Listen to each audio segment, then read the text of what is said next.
ایک دن حضرت علی رضی اللہ تعالی عنہ کہیں جا رہے تھے، راستے میں ایک چیونٹی پر ان کا پاؤں آ گیا، جس سے چیونٹی کا ایک ہاتھ جو ہے وہ زخمی ہو گیا۔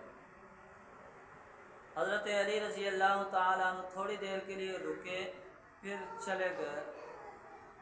اسی افسوس میں رات کو سوئے تو خواب میں جناب رسول اللہ صلی اللہ تعالیٰ علیہ وآلہ وسلم کی زیارت نصیب ہوئی، اور آپ صلی اللہ تعالیٰ علیہ وآلہ وسلم نے ارشاد فرمایا کہ اے علی، تو نے یہ کیا کام کیا ہے جس کی وجہ سے آج تجھ پر اللہ بھی اور اللہ کے تمام فرشتے بھی غصہ ہیں۔ حضرت علی رضی اللہ تعالیٰ عنہ نے عرض کیا کہ کس وجہ سے؟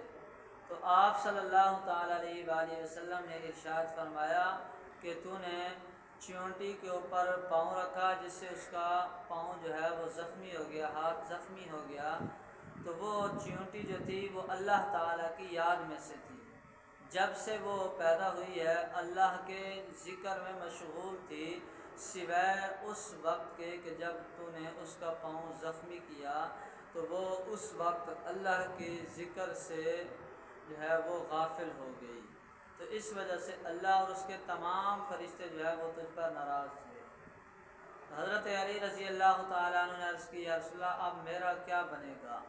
تو آپ صلی اللہ تعالیٰ علیہ وآلہ وسلم نے ارشاد فرمایا کہ اس چیونٹی نے تیرے لیے اللہ پاک سے معافی مانگی ہے۔ اس نے کہا کہ یا اللہ، تیرے ہاں جو دار و مدار ہے وہ نیت اور ارادے پر ہے، اور علی نے جو یہ کام کیے ہے اس میں اس کا کوئی قصد اور ارادہ نہیں تھا، تو اللہ پاک نے اس کی معافی کو قبول فرما لیا ہے۔